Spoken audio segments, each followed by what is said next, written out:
Yo, you know what time it is. This your boy Big Heem. And this King Hill. And yo, you are now tuned into the OGZ Prospective Podcast. So listen here, y'all. I told y'all I had somebody dope coming through here. I told y'all we was expressing Buffalo on this podcast. I told y'all I'm going to bring y'all the next big artist because that's how I feel about this man.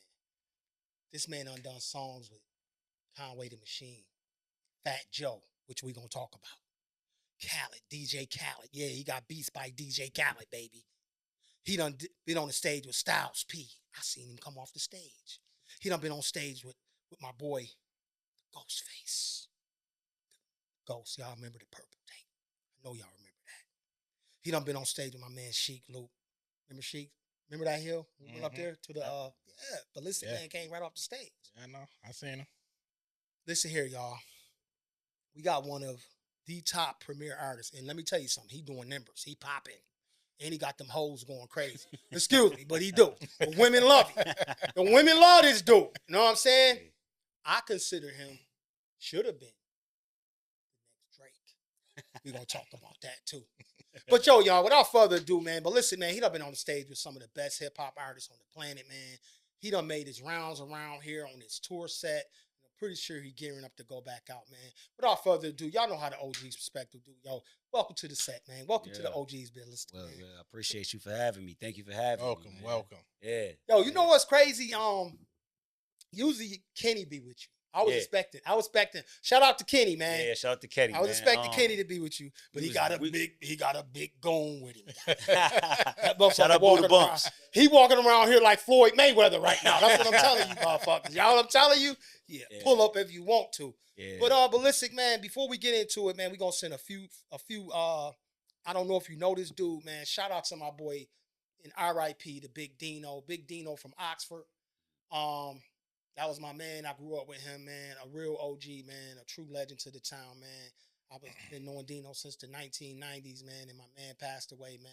R.I.P. Bless you, bro. Rest in peace. We all came up together, man. And, you know, man, thank you, man, for even being in my life. Every time I saw you, it was a blessing. We always had a good time, laughed, joked, and chopped it up. So R.I.P. to my man Dino. And we want to say R.I.P. to the late Biggie Smalls' mom. She just passed away. So, you know, I hate that every time I start these podcasts off lately, it's with a death. Yeah. But you know what? God needs soldiers too. So I'm going to leave it at that. To all the families, man, I send my prayers. Me and the OGZ, Balistic Man. We thank y'all. We love y'all. And y'all get through this. It's going to be hard, but, man, trust me, man.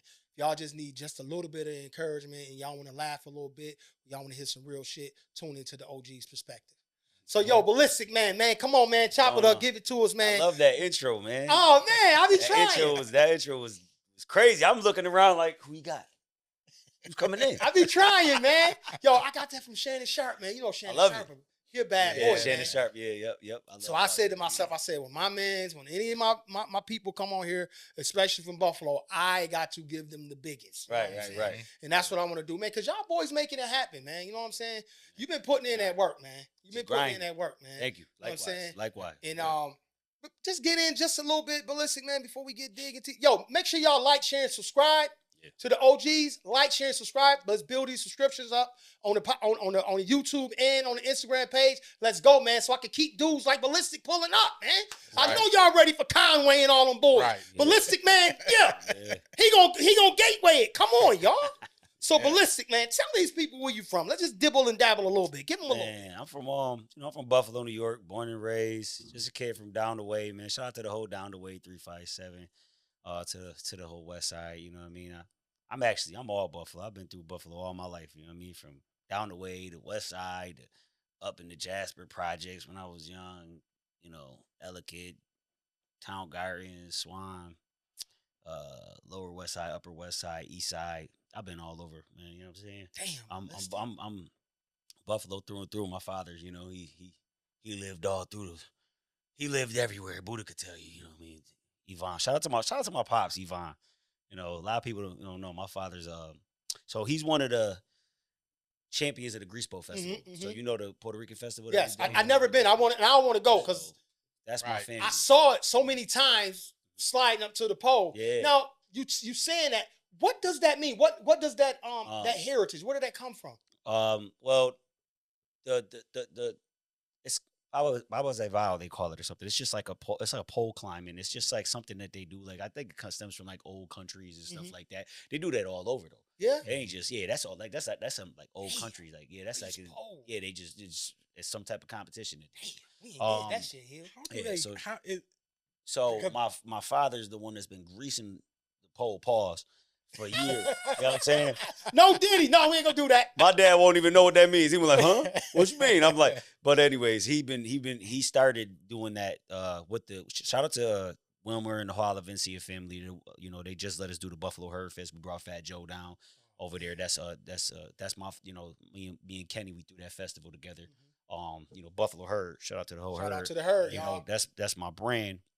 And we wanted to extend something, down there in the community. I went to school 6 all my life, you know what I'm saying?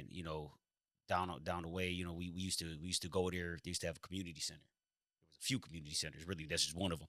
But the Alavencia family, they started the grease pole competition years ago when my father and them was kids. And he was the one that was always greasing the pole. My dad was known for doing backflips. He flipping off people, flipping off buildings, jumping off, doing all types of crazy stuff. You know what I'm saying? And he's a legend. Like if you ask around about Yvonne around, they're gonna be like, yeah, his dad is known. So, he's the only one that back then they didn't have a machine. He would put a ladder up and he would take buckets and grease all the way up to the top. And he was also top man on the team every time. So my whole family would climb. We had a family, shout out to my Aunt Jessie, my Uncle Julian, and my cousins. Shout out to Macho. Shout out to all of them. Yeah, I mean we got this whole family, and they all love. They ride out. Shout out to the whole South Park team because that's my family's team now. Nowadays, you know what I'm saying. My father's, he got a knee surgery, so he old now. Now he's still greasing, doing what that's his job. He like nobody take my job, but now he got a machine that can grease the pole. But he climbed it he's got the record for like 17 years. I thought it was 21. I believe it is 21. I thought it was 21. No. You know what? So it is 21. Yo, damn, how'd you know that? Oh man. So it's 20. So he got a couple records, and he just got an award last year. So it's 21 is the wins. And the fastest time is 17 seconds. Oh, wow. So they won it in 17 seconds. That's why I said 17, excuse me. So the team won it in 17 seconds. It's the fastest win. I mean, they jumped in history. In history. Shout out to my boy Jerron, man. His uncle was he's a big dude. They call him the tronco. I mean, he's like a trunk, like the bottom man. He's big, huge. You know what I'm saying? Big cat. And he used to hold them all down, and they climb up to the top. My father would just fly up that shit like a chameleon. He ain't had no spikes and nothing on his feet. No, he just up to the top like a little monkey, like a cat. And when he would get to the top, he would just stop, and everybody else would fall, and he would grab his legs. And one year he even just slid and just did a backflip off the top. Oh wow! Down to the middle.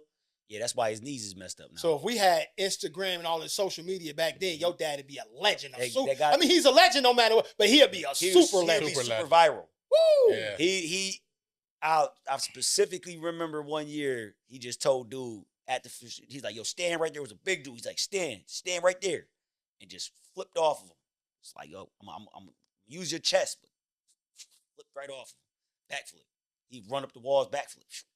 I used to have this dude. Matter of fact, there was a couple dudes. My man Ronnie Ray, R.I.P. Ronnie Ray, and his cousin. Matter of fact, Raymond, Lil Ray off of Combs, and my man Lil Ray, not Lil Ray, my man Raymond, cousin Ray.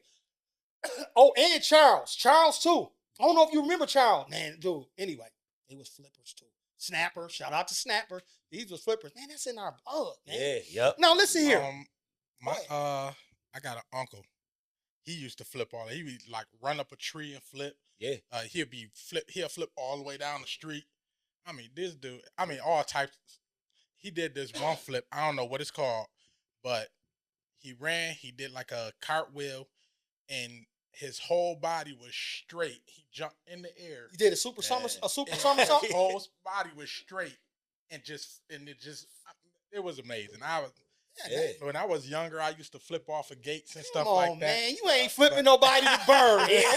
Stop that bullshit. But I wasn't no crazy flipper like that. Yeah. Man, I almost flipped them. Remember the mattress and shit? We had the Yeah. mattress. Yep. I flipped off a mattress in there, broke my goddamn neck. That was it. I used to love doing that. I used to love doing that shit. No, but listen, man. I'm you know, I've been searching. I've been researching like a motherfucker. How old are you? 36. 36. All right, young cat. Little young whippersnapper. So I hear you talk about your dad. Now are you and your pops close right now? Yeah, we close now. Yeah. Okay, because close. just to name a few of your albums, Guilty. Y'all go listen to Guilty. If I never heard a motherfucker in my life talk about a nigga ratting on him, telling on him, and doing him filthy and doing him dirty like you rat bastards. Yeah. Like my boy Unique Mecca out of I think Unique Mecca out of Harlem or something. And he said you rat bastards. Right. Go listen to Guilty. Yeah. Balistic Man tell you what a rat is. Yeah. Talk. That was definitely Street Legacy. Street Legacies. Those Days and Bad Decisions, which is your latest project. Yeah. Right? Yep. Now, you made a song, and I'm gonna be honest, man.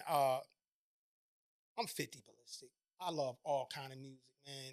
I go back OGZ Brothers, Earth, Wind, and Fire. OGZ Brothers. Yeah, man. Earth, Wind, and Fire, Al Green, the OJs, man. Anything old school, I love it. And when I listened to your first album, bro, Those Days, man. My son says Dude, that's his favorite album. That's my favorite album. You know why? That's Thugsman's touch. Dude, Shout out to Thugsman. Bro, I heard a lot about this Thugsman's producer too. Oh man. I messed with my man P, man. Y'all call he used to go by Prime. He used to be a rapper out of here, but he made a song on there called Father's Day song. Yeah. Listen, Thugsman. bro. When I heard that song, I listened to it like 5 times. And that's why I asked you about your dad. You really big your mom's up and your grandmother. They responsible for raising you up. Yeah. And sometimes when you raised by your mother and your father, shout out to Street Soprano again, because we had an in-depth conversation. Right. Ain't it a beautiful thing not to count your dad out? No, yeah. I guess on songs like that, I was playing so my brother Cito over at Sweet. Shout out to Cito at Sweet Sound. He was like, "Yo, we should put a play on for all the single mothers. You know what I mean? That don't have anybody there for Father's Day." So I kind of go back to what I was thinking of as a child. Mm-hmm. I didn't know all my father's struggles. Until I got older, and I actually didn't know till I was on pre-trial about a lot of my father's struggles. I didn't know my grandmother got killed. His mother died. You know what I mean? I didn't even know this. Sorry to hear that. Yeah. I didn't hear that. I didn't know. You know what I'm saying? My mother was talking about it with my baby moms. I overheard. I woke up. I thought I was dreaming. I woke up and man, just recently I found out all types of stuff. I found out all types of stuff about my family. Like I said, but my father's struggles was tough. You know what I'm saying? His father came from Puerto Rico. He was having kids. They went to the Bronx. Mm-hmm. He was having kids all over. And he had so many kids, like 15 of them. Mm. Half of them stayed in the Bronx. The other half he sent to Buffalo. Okay. Mother. And somebody came, something happened. I guess she was with some dude and they left the bar together and I think he threw her down the stairs or something. And, I think my father was there for a couple of days with the body. I think he thought that, she was sleeping or something. Or if it was a couple of days or a day. I don't really speak too much about this with my pops because, I ain't really, I don't really know how he feels about it, but this is what I had overheard. So, and then he just had to go live out in the farms with his grandma. And he used to, be out there picking corn and all types of stuff in the farms and stuff. They got a lot of Puerto Ricans and stuff that come straight from Puerto Rico, from the island out here. People don't know they in the farms out here. Mm-hmm. I'm a country boy myself. Right. I'm from Mississippi, dog. Right. So we got the farms out here, and he stayed out there with the grandma and was raised by them. And, was in the streets all of his life, so he didn't really have nobody. So now that I look back, you look back at your pops sometimes in situations like that. You got to understand the core problem. You know what I mean, and understand why maybe he wasn't able to be around because he was doing what he was doing, got mixed up in drugs, hustling drugs. You know what I'm saying, and then went to jail, and wherever that took him in his course of life. You know what I'm saying. So, looking back on it, it's just it get deep. You know what I'm saying. But in that moment in time, I was playing on the fact for like the single mothers. You know what I mean? Even though my pops had his situation, I was blessed enough to have my mother and my grandma take care of us, and it was That's beautiful. a lot of us too. So Now, let me ask you. Go ahead, Hill. Go ahead. So listening to your music, you could hear it's like two sides.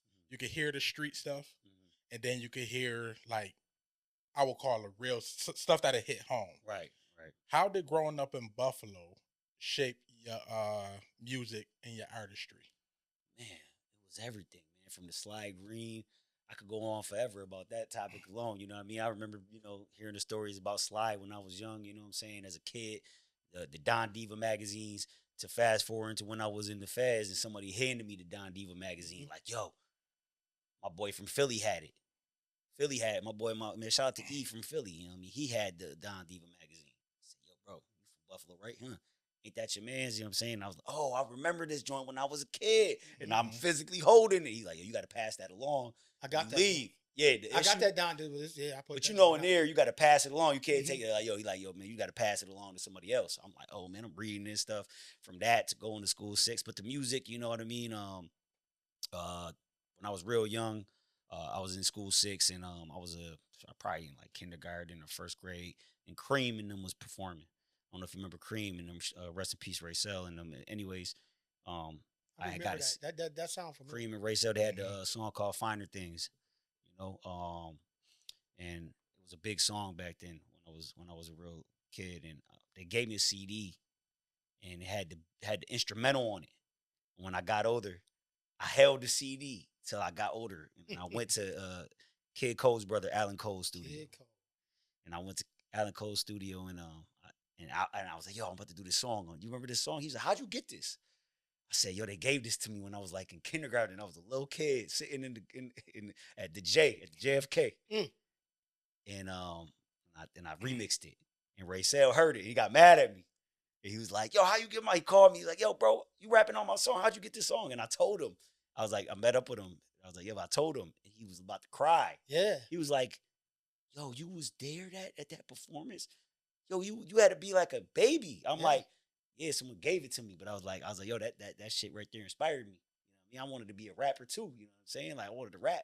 Little things like that, Buddha bumps, and right here, me, my brother and them, they used to rap in ciphers when I was real little. They used to always be rapping. On Swan, man, the whole hood down the way. Shout out to everybody, Illfield, Jazz, Blackjack, everybody, my brother, White Boy, all of them. So they used to be rapping. Shout out to Mahoyo, crazy.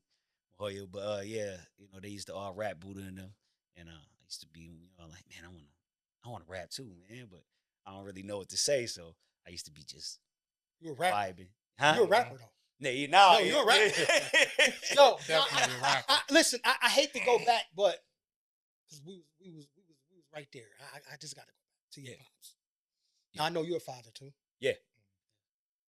From the situation that you went through with your dad, your mom's raising you, your grandmother raising you, kind of some of the stuff you said you just found out about your dad, how does that inspire you to be a father now? Man, I'm cautious with everything I do. Like some people, don't even know. Like I don't even post my son too much. Oh, no. I'm protective as hell. Like I'm strict as his mother. She shout out to her. She we're not together, but she's like, yo, listen. At first I used to be like, you too strict, but now I see why. Like you an amazing dad. And I'm on him. Sometimes they got to get out the way, man. Yeah. Your mom got to get out the way. Oh yeah. And they got to let. Oh, I always been like that. They got to let the father. Like, yo, I'm the dad. Yes. You the mom. They got to let. That's what it is. I'm it ain't no.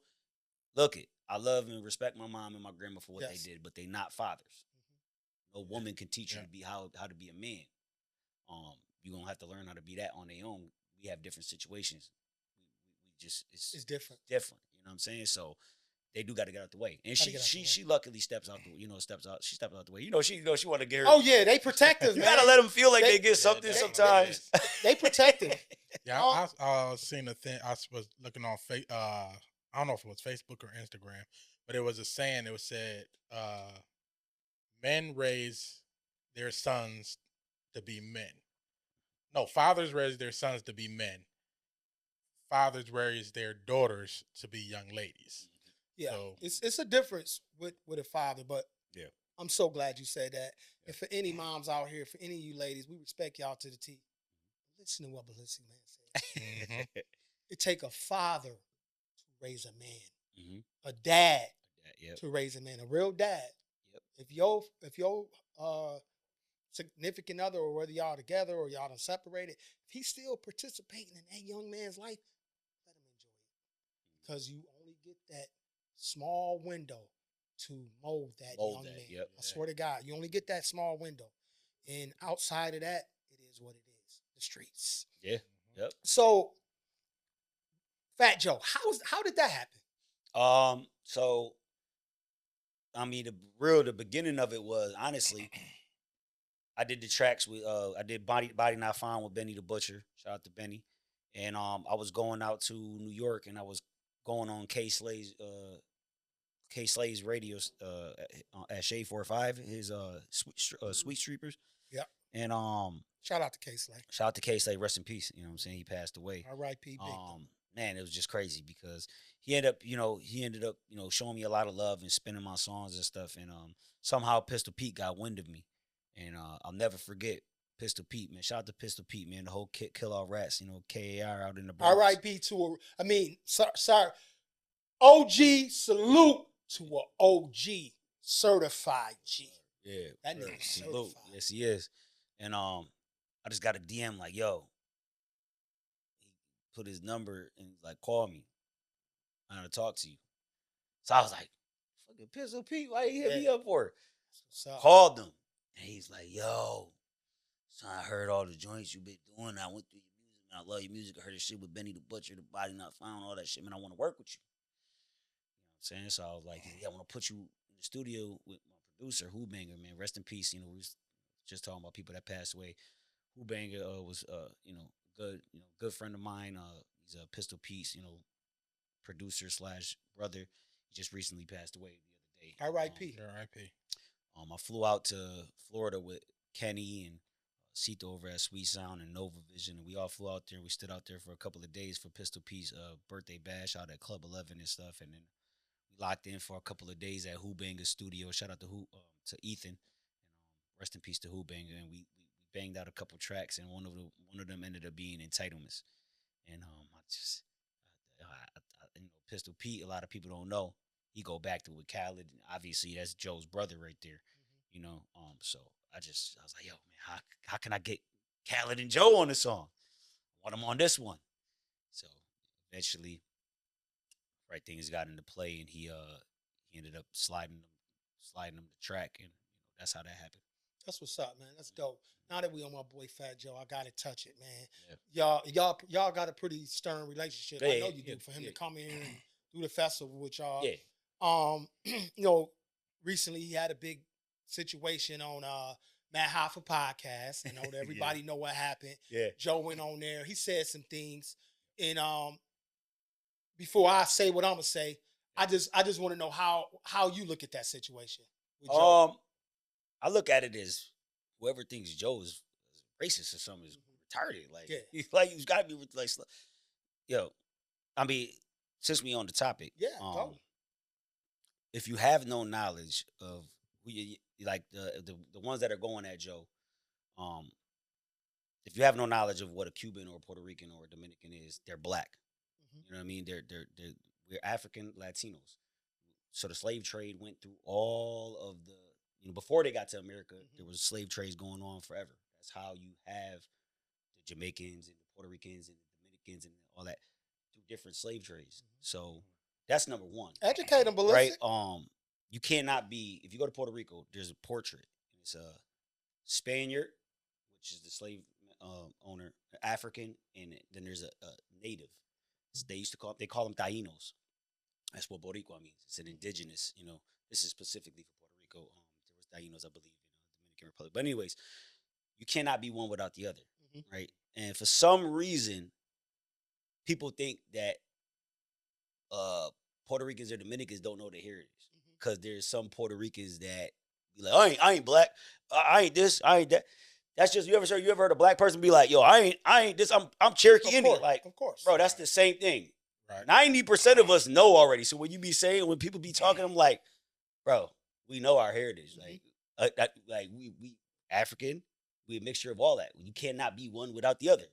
So you not explaining nothing new. So that's why we already knew that. So that's why when you talk to somebody like an OG like Joe, when you bring a Joe up, Joe from the Bronx, he's Puerto Rican, he's Cuban, like he grew up with fucking nothing but Puerto Rican and black motherfuckers all his life. Like there's not a, I believe, I don't want to go to that subject. That's not nothing to do with me or Joe.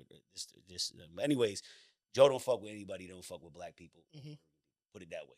You know what I'm saying? Joe is the farthest from racist or whatever the hell they want to kick him out the culture. He is the culture.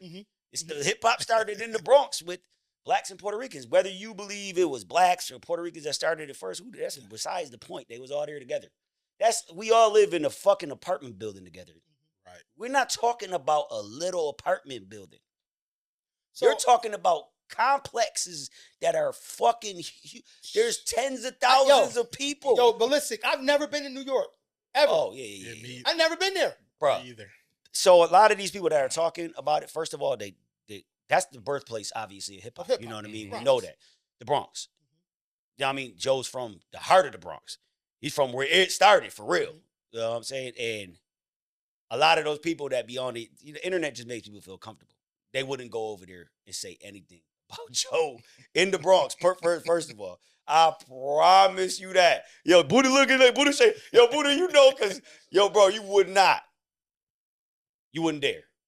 Maybe you might troll, pull a 6ix9ine, how 6ix9ine did. When he pulled up and he came early at 5 a.m. and like, yeah, you ain't gonna go doing that shit during the day.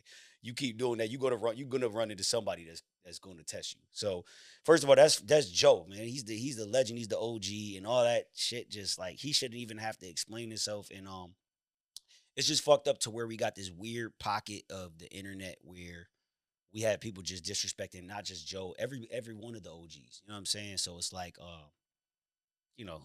it's people are just searching for something, I guess. Well, see, that's the key, though. The ultimate is to conquer, divide and conquer, right? So this is what I say. Because I looked at a bunch of documentaries. Right. Even late Latinos, early Latinos, early Jamaicans, they said black people created hip-hop. But Latinos help bring it all to life. Like you just said, we all won. Right. So when they was like, Joe can't say nigga. Motherfucker, I used to wear Fat Joe 560, nigga. Right. I used to wear Fat Joe 560. And I'm going to tell you this. Shout out to my brother Teeny, man. Shout out to Tez, man. We used to have the big Parkers. Remember them joints? Bruh, it was something pretty in there. You feel me? Excuse me, get away from the microphone. It was something pretty in there. Fat Joe is hip-hop. Fat Joe is a gangster. Bro, if you was at the Apollo Theater, me and Buddha, you came, right? We came to that. And that shit was legendary, man. Like the shit Joe's putting this together. You know what I mean? He's bringing out icons. Dougie Fresh. Who was there? Refresh my memory, Buddha. Who else was there? He brought out Keith Sweat. And it was so many people. Slick Rick with the big chain. Man, that shit was looking crazy, man. Busta Rhymes, he brought out so many legends, like legendary nights. Joe made a lot of things happen for a lot of people. You know what I mean? Our problem is us, all of us. That cancel culture. Yeah, that cancel culture. I think that's some pussy soup. I don't get it. I don't get it. I don't see how a group of people could, if somebody like you, I don't see how you could get canceled. Yeah, but my thing is this: what if you do say something wrong? I say shit wrong all the time. I'm telling you, I do. Right. So this my thing to you, Joe. Look, come talk some shit with me. You know what I mean, we're gonna get this shit right. We're gonna clear the air. Pull up and come talk to me, because you never canceled in my book. You's an OG, man. You's a gangster. You a thoroughbred. Like Balistic Man just said, we all the same people, bruh. Man, shit, we got Trump in office, and we see what he doing. Yeah. People just want to see you fall, man. Bro, you know I'm saying? Joe's been winning for so long. They just want to see him That's their fall. game, Man. He's though, got a lot man. of haters out there. You Their know, game. it's just it is what it is. When you get to a certain level, people just want to see you fall. Now, Balistic, you know, I'm a ride. I got to say it, man, because, you know, I've been digging. I got a little hole, so I got to put some dirt back over that motherfucker. Mm-hmm. What's up with you and Cuban Link, man?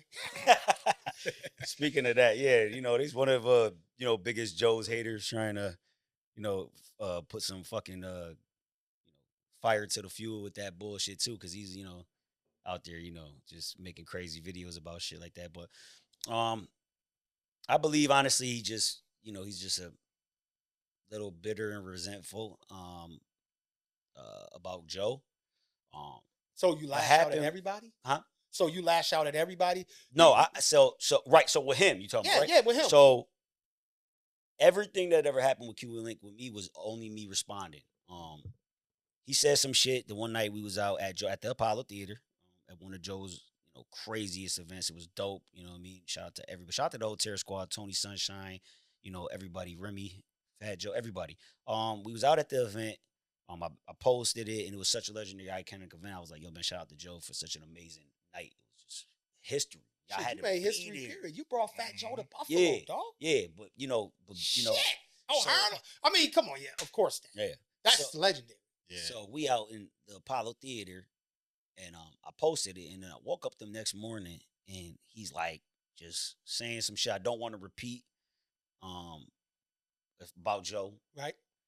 And it's just like the drunk uncle at the party, pretty much just antagonizing the situation. And then he proceeds to say, you know, I took it at the time. He proceeds to say, yours truly, Cuban Link, an official Buffalo Soldier. I ain't gonna hold you. So, you know, the next day, when I read this, I'm getting mad people hitting me. My man Cito called me, yo, man, fuck is this Cito called me, what the fuck is Cuban Link talking about? They got Buffalo fucked up, don't they? Right. He said, what the fuck he mean the official Buffalo Soldier? What the fuck is he talking about? I said, I don't know. And then I spoke with Tony Sunshine, man. Shout out to Tony, man. He's like a big bro now to me, man. He calls me, you know, he was like, you don't feed into that, you know. It's just, you know.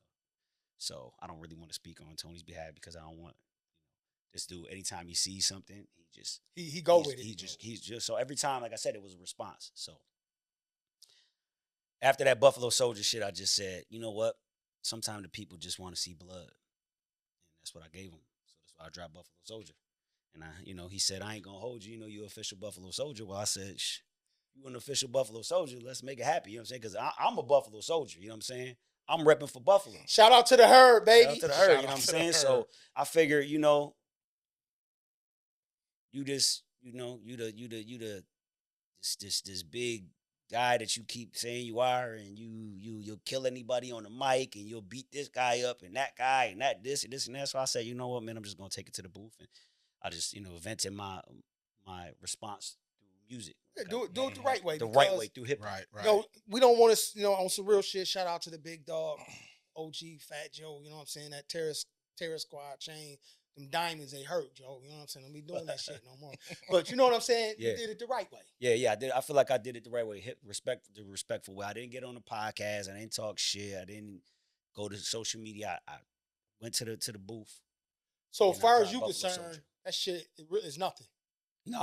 As far as like, anything into the, like past music, with me, it's nothing. Nah. Nothing. But, Buffalo Soldier went out and that pretty much he proceeded to drop 5 podcasts on me. That's good though. I'm dropping tracks. I'm dropping tracks, and he's like, I'm gonna give you these podcasts for your head top. He said that, so then I dropped Words of Wisdom, which was another joint. We shot that shit in the Bronx. Buddha was with me. Right in the hood, you know what I mean? Shout out to Pistol. And I gave him just some, anytime you see me, mention anything that looks like it's coming at dude, it's a response. Okay. So people, because Amadeus, shout out to my bro Amadeus, he had hit me up like, yo, what's going on? What you doing? I'm like, bro, I'm responding. You know what I mean? I ain't start this. I just responded. I didn't look, you on a public, this is what I had to explain. He's on a public platform. I tagged Joe. Everybody saw that. Yes. So you deliberately jumped in the comment section to make your he wrote a paragraph to make yourself be seen. You wanted people to see. Well, I gave you the attention that you wanted. You know what I'm saying? And I did it through, the right way. I feel like through hip hop. You know what I love though? I'm gonna be honest, man. That sometimes you can just have a battle and it don't go nowhere. Well, he didn't want it. He wanted to go beyond that. He was saying, he was in my DM talking wild reckless. You from Buffalo. You from the streets. Yeah. You know if a motherfucker want to take it there to go there. Oh, yeah, he wanted it. Yeah. You understand what I'm saying? Yeah. I think he was getting the attention that he wanted, and he probably got what he needed out of it. Mm-hmm. You know what I'm saying? Because you know, what Benny say? Real gangsters on top. Mm-hmm. Yeah. But you know what? Sometimes, and I thought about that, but then I said, man, this is entertainment, man. That's what it is. Even I see, Benny with his, we all got our ways to respond. Benny do what he do, you know what I mean? And Benny's funny right now. He out here. Yeah. Well, I know what you said. Benny do his thing too. So it's just like everybody got their ways. Cuban. That's how he wanted to. I just say, I'm gonna put some bars down. I'm gonna give people some good music, good content out the stuff. You know what I'm saying? But at the end of the day, people want blood. People want entertainment. So this was, I just was like, you know what? I'm gonna step into it. I'm gonna lean into it a little bit this time. Right. So, speaking on hip hop, we was talking about how it started and everything. How do you feel the hip hop in Buffalo is compared to the hip hop scene is compared to other cities? Well, it's doing good. It's growing. Definitely. It's creative. There's a lot of new creatives. Shout out to Westside for being one of the biggest inspirations for Buffalo and being an amazing representation of hip hop. Because I feel like he represents the ladder, where people should climb towards, of representation of hip hop, keeping that aura alive. And then you got all the new creatives too. But I explore different sounds. I'm constantly switching up my style.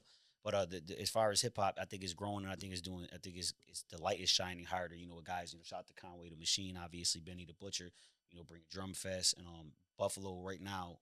Put it this way, we doing so good that if you in a different city and you say you from Buffalo when you rapping, they're like, oh, you from Buffalo, right? Like that. Right. That's the way. Before he's like Buffalo. Yeah. Now it's you from Buffalo. Oh, like it. Now with that being said, please. Do well for us. Right. Do well because the ladder is set very high because of guys like this. Yeah. Guys like this. You know what I'm saying? And guys like me, do well behind it because don't represent Buffalo bad. If you're not a rapper, it's okay to be a videographer, a designer, a manager, whatever it is. Mm-hmm. But you just make sure because now they looking. Yep. I just started something at the end of the year last year, rapper debuts. Well, not debuts. It was something similar. I'm starting to let young cats come through here. Let them play their music. Let them see what this shit all about. Because this is one of the ways for an unknown rapper to really get on. Yeah. Sitting on a podcast. Yep. Sitting on a platform. Because I tell them all, you can have all the music in the world. Don't nobody know who you is. Exactly. Because now you got more competition. You competing with a podcast now. Yep. I listen to podcasts more than I listen to music. Of course. You know what I'm saying? Mm-hmm. So if you're not getting on a platform, you almost about to miss out. Yep. Because now we want to know who you is almost before we even hear your music. Yep. Yeah. The personality is pushing your music. Yeah. It's the era of just dropping a song is over with. It's over with. Yep. You have to be very visual on Instagram, YouTube, all the platforms. You got to sit down somewhere and tell your story. Yep. Yeah. OG's perspective, y'all better know. This is where you want to tell your story at right now. That's a fact. I'm being honest with y'all, not being cocky, none of that shit. This is the premier podcast of Buffalo. Mm-hmm. I'm telling y'all, this is where you want to be. Look. Yeah, they all coming. He coming. Look over there. They coming. Trust me. Yeah. They on their way. I got Balistic Man in here tonight, baby. And he a big deal to me. I'm telling y'all that. He's a big deal. Balistic Man a big deal. And don't think this just happened. Me and Balistic been going back and forth for over a year now. Yeah. It's been a year. It's been a year. I've been me. Yeah, you let me know. I was waiting for you to let me know. I was waiting for you to give me the. Yeah, that's why I was like, oh, Kenny, to go. No, big man, no disrespect, big man. But you know what I'm saying? Yeah. Now, one thing I want you to do while I'm on the subject, talk to your pops. I want him to come tell his story. My pops. Yeah. I'm looking for OGs. Oh man, the legends, the gangsters, yeah. the silent ones, the ones that's in the cuts that created us, that made us. My pop got a wild story, man. Please. He did it all from in Buffalo. Buffalo, like, seeing people know Heem. You know what I'm saying? They know him, and he done a lot of stuff. And he's been in the streets all of his life. You know, my dad was in the feds. Like I said, I tell the story when I was in the feds. I remembered the numbers, the 055 numbers, when I used to read his letters when I used to get them. Couldn't wait to get my letters from my father and stuff. And then when I ended up doing my time, I remembered the numbers, and I was like, damn, man. And I'm sending them home to my son, and I was like, man, I got to try to break this cycle. But that's just, you know, one of the stories. He's more than that. He's a super talented guy. You know what I'm saying? He's a legend in Buffalo. So I'll talk to him. I'll see if he wants to. Here, man. See if he wants to. You know? Somebody got to break the ice. Yeah. It's a couple of guys, I'm gonna be honest, Balistic.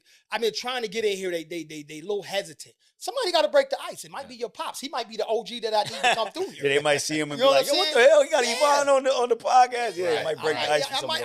I need a certified OG to pull up in here and tell his story. Who got to get smoking them boys, man? Because the reality is, Balistic, we the only ones can change the future. The future, yeah. We the only ones can change that. Yes. The shit, like, let me ask you this. What's the worst mistake you made besides going to prison? You know what? I mean, I don't really look at life like you could really make any mistakes. You know, everything you learn from. So it's like I changed my thought process a long time ago to every time I'm learning something. I'm not making a mistake really. Okay. I mean, maybe I'm making a mistake, but I'm learning from it. So just wishing that I knew a lot of the things that I know now back then, because I could be way farther, you know. And obviously we've been told this tale forever. Like, man, I wish I knew back then what I knew now. Like, you know, saying that a lot. Right. So, you know, I wish I knew a lot of things, and I'd be way, way, way farther. But it is what it is. Life is gonna be life, you know. What did you learn from going to prison? Discipline. A lot about myself. A lot more. I ended up getting my GED in prison. So I thought I always thought I had a learning problem. I actually did good past my GED when I focused. I had all the other bullshit out the way. I had about 3 tutors. I got mine too. There you go. So I became a tutor in there. Dope. Yeah. I mean, I ain't gonna lie. I didn't really know what I was doing. So I tried to just get the job because the boss in there, he was lean as hell. Because if not, you got to be orderly. You got to be out there, doing that all 92 cent a day bullshit. Yeah, you got to be doing. So with that, he like, yo, just come to the class. If anybody need any little help, if not, you could just go ahead. I'm like, yo, anybody in there? I'm out, boom, and I'm working out, and I got my job out the way, and I got a little extra pay. You know what I'm saying? So, but I got my GED in there, got fit in there, got my learned about a lot of health, a lot about my health from the OGs in there. They all wanted to help me. They all like, yo, come on, man, youngin, we gonna get you right. You only got a couple years. We're gonna make sure you good. So there was a lot of things I did not know. So I got a lot of knowledge in there and gained a lot of discipline inside of there. So yeah, it was like for a young man, I always feel like if you out here doing wrong, you need to go in for a little while, because it's like a military, depending on where you at, especially with the OGs. Because if you're stupid enough to try to disrespect the OGs, well, good luck. But I wasn't. I wanted that knowledge, you know what I'm saying? So I learned a lot, you know, and I think that if you out here and you trying to save your kid from going to prison and they out keep messing up, let them go, because they're not going to learn until they learn. And you don't want it to be forever. So if they got to go in for a couple, man, stop trying to save the money, time, and headache. Let their asses go. You know what's Let crazy? them go learn their lesson.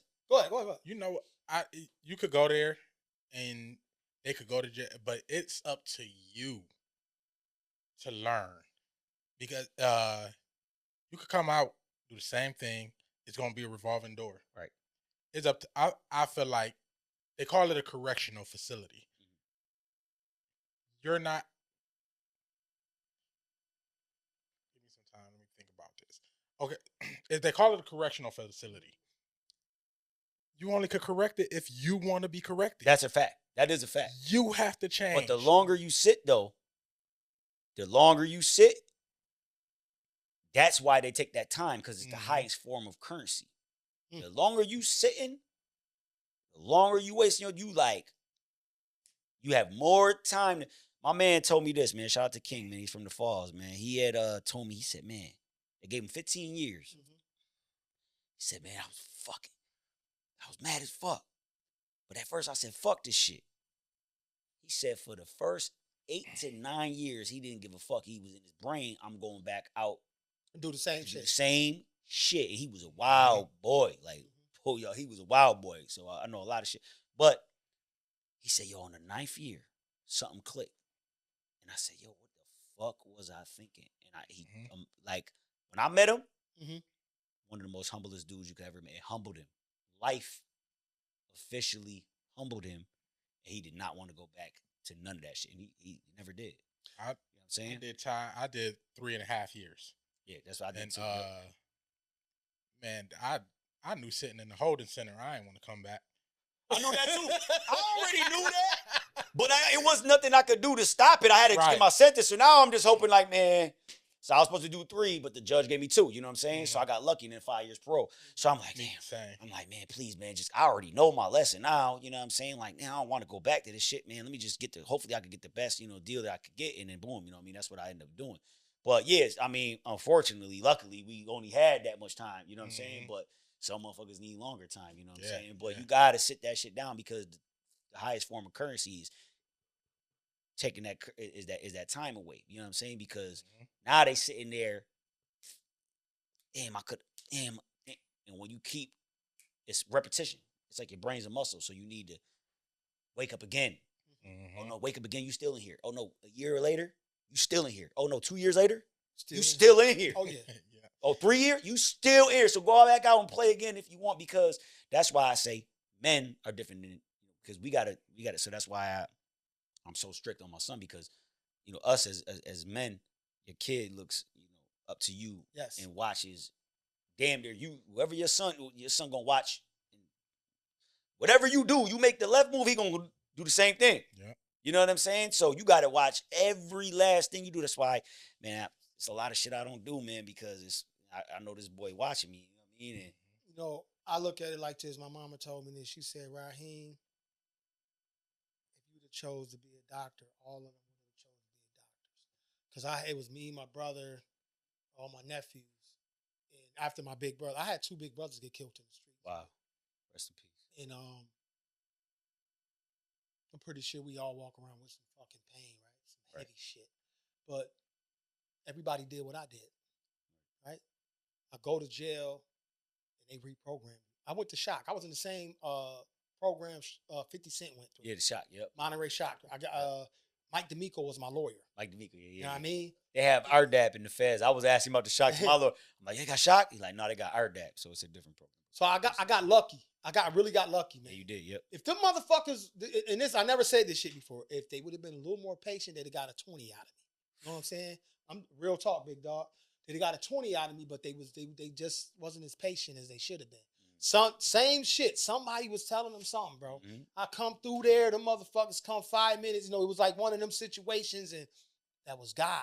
That was God. You got lucky. I went, I did my time, but I had a plan when I came home, changing my whole life. Yep.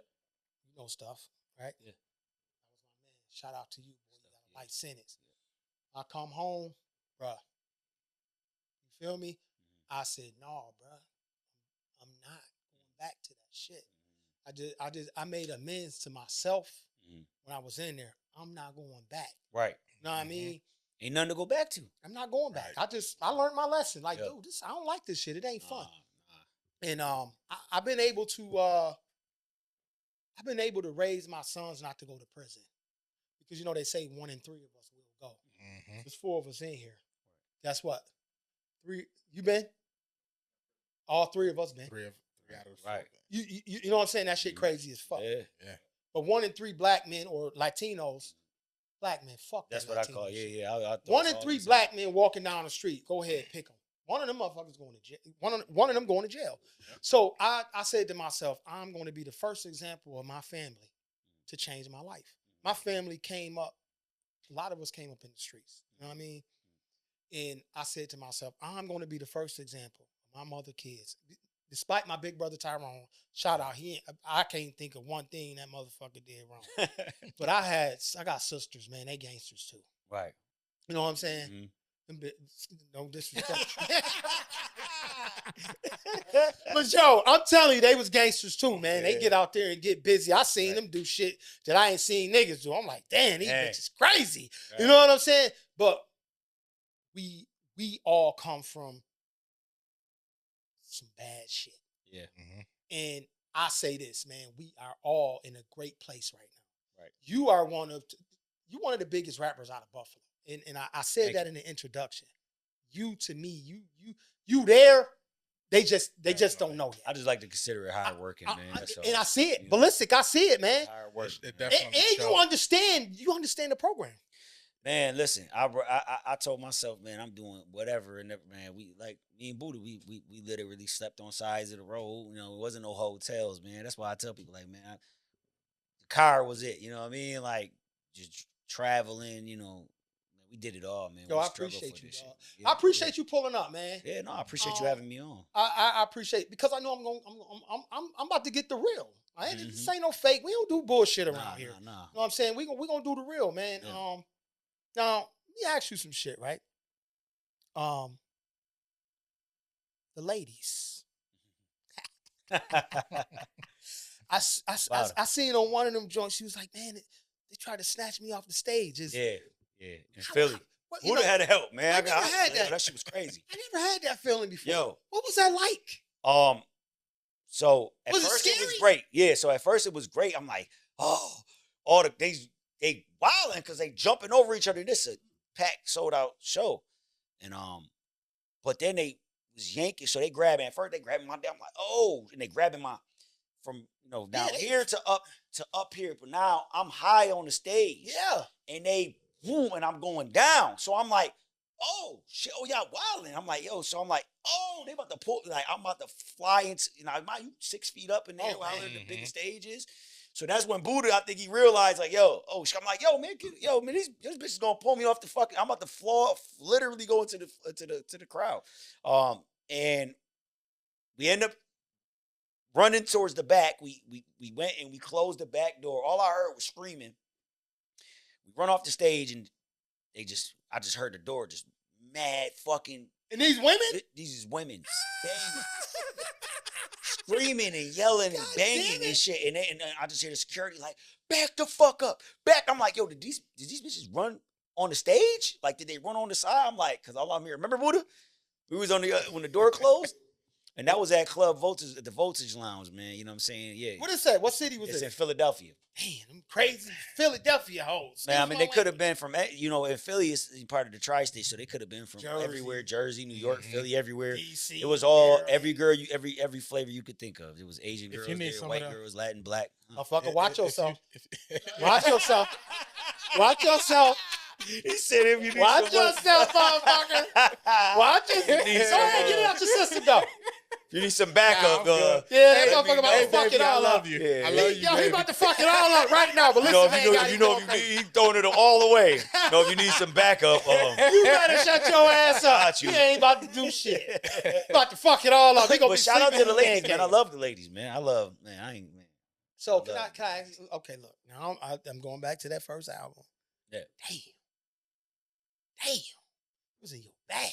Yeah. It was in your bag. Yeah, man.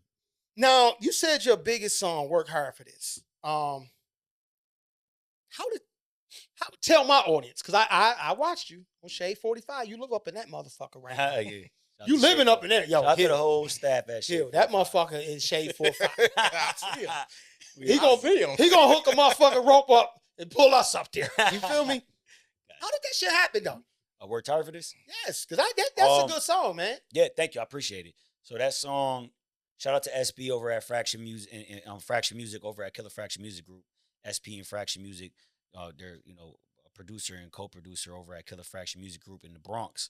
I started working with them. They were sending me production, and we did. They did Street Legacy, the album, Bad Decisions, the album. We did a lot of great work together, and I linked them with Benny. To Tony De Niro, shout out to Tony De Niro.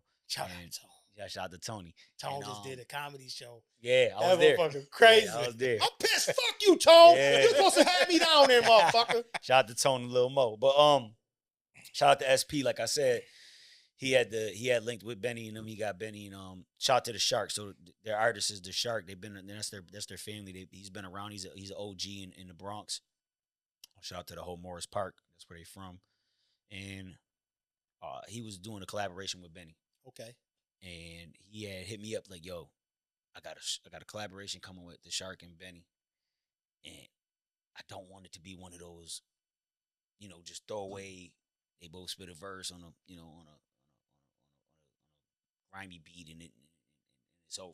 I want it to be bigger. I want it to be something big and special. And I know you could pull something out of you, man.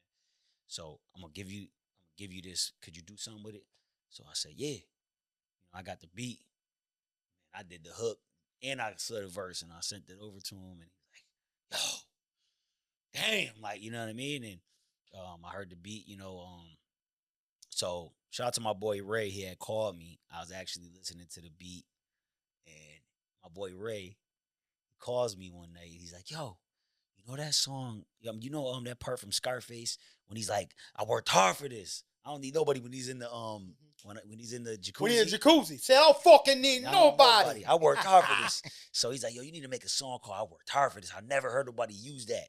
So that beat, if you listen real closely, it has like a similarity to the Scarface scene, dun, dun, dun, dun. So if you listen real close, it's real subtle in there. And I was like, yo, this is perfect for that. So I made the Work Hard for This hook, and I used it as a good theme because we all from the hood, so we love Scarface. Especially with the Shark and Benny the Butcher being on it. I felt like they could definitely relate to that, and I feel like that's a moment in the movie that he was right. My boy Ray, was right that a lot of people miss. Though you feel like you worked hard for this. People don't know. How hard it took you to get to where you at. So everybody could relate to that, and it's who can't relate to working hard for things in your life. You know what I mean? And that's why I believed it ended up being so influential and so powerful to a lot of people. I had a lot of people hit me up. Surprisingly, movie directors. I ended up in a movie because of it. And even the director reached out to me because he heard the song. He was like, yo, I didn't know this was you on the song. I didn't know. I was always wondering. I knew who Benny the Butcher was, but I didn't know who you were. You know what I mean? So, and all because of that one song. So, shout out to SP and shout out to Fraction Music, Benny and the Shark for making that. Shout out to the whole Griselda gang, man. Griselda, yep. I'm gonna say this to you. How do that shit make you feel, man? What? Knowing that you made your mark in this shit.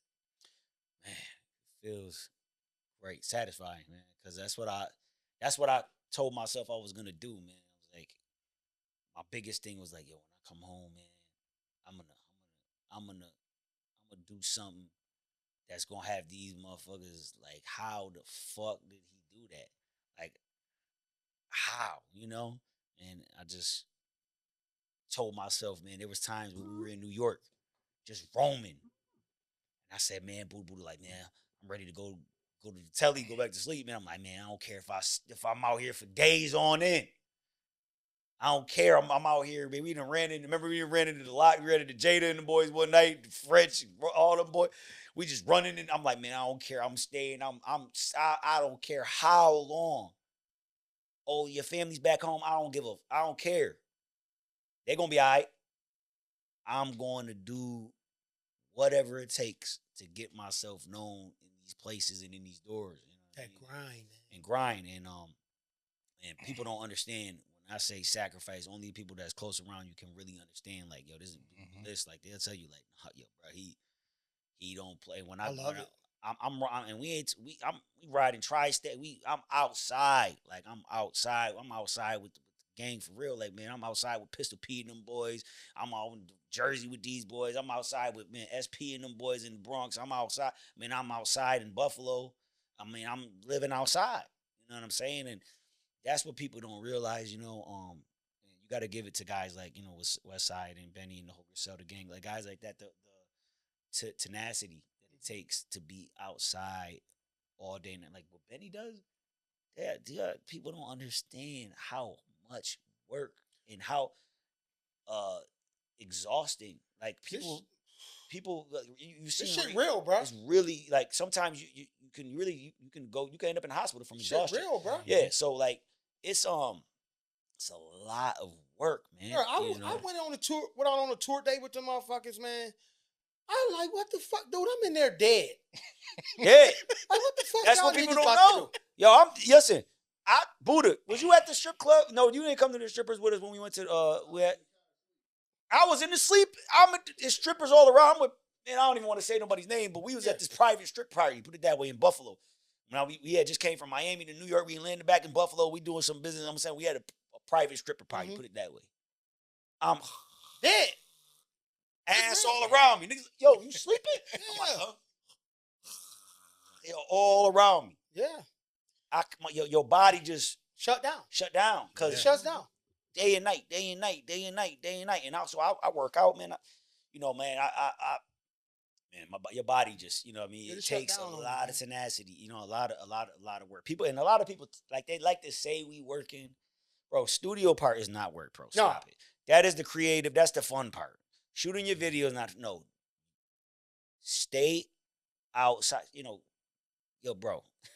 No, it's real. Outside. It's real. Ever. Like, I'm you know 50. I got to get back out there. It's hard. It's hard. Motherfucker, it's hard. Tupac. You want to. Tupac got, yo, who could have, Tupac's my favorite rapper. Okay, we're going to get there. Yeah, you know, I got this, you know, Puerto Rican Pac, rest in peace. Bro. You know, but imagine the tenacity it took for a guy like Pac. You know what I'm saying? Like, bro, you are no longer just Tupac Shakur, or Drake's not just Aubrey Graham. You are Drake. You know, Benny. Mm-hmm. You know, you are bigger than that. You are a business. So you have to literally. There is no. I'm just chilling. I mean, maybe once in a blue you could, you know, maybe. Yeah. But then it becomes so much of that. You become that lion that's so outside. Once you taste that blood. Once you taste that blood, and now you get bored when you try this. You try to simmer down, and you like, man, this shit boring. Now you want to be out. Now you hunting. You know what I'm saying? So, back to Tupac. Like, God rest his soul. You know. Hold on. Pause. Yeah. Now, go ahead, Hill. Go ahead. Get you some shit in there. So, what's one goal you still want to accomplish in your career?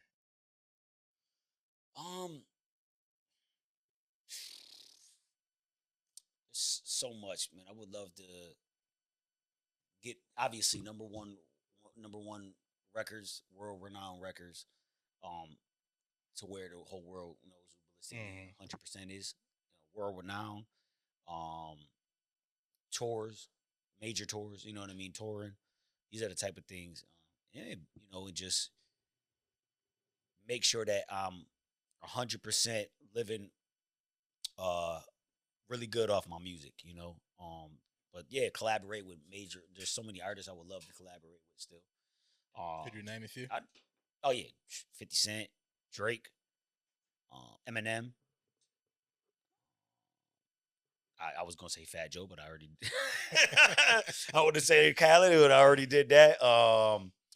Like I said, 50 Cent, Eminem, Drake. Who else? There's tons. Like, those are the top I could name off the head right now. Westside. I haven't got a collaboration with Westside, so I would love to collaborate with. I want to see that. That's one I want to see. I've been wanting to collaborate. Yeah, how you? I've been rocking with Wes since I came home, man. Yeah, you know what I mean. Yo, hey, listen. Now, you done said Drake. Where do Drake and Kendrick Lamar's beef go from here? Right now, Drake just dropped the album. Kendrick just did the Super Bowl. Where do we go from here right now? Because I'm looking at the teardown. I'm listening to everything you said. Because the Great Divide is in play right now. We all, if you really looked at it and broke down, because I done looked at a lot of breakdown videos of the Kendrick Lamar Super Bowl, right? Drake got a lawsuit against UMG, right? And Balistic Man. Where do you see them fire ass Cartiers on.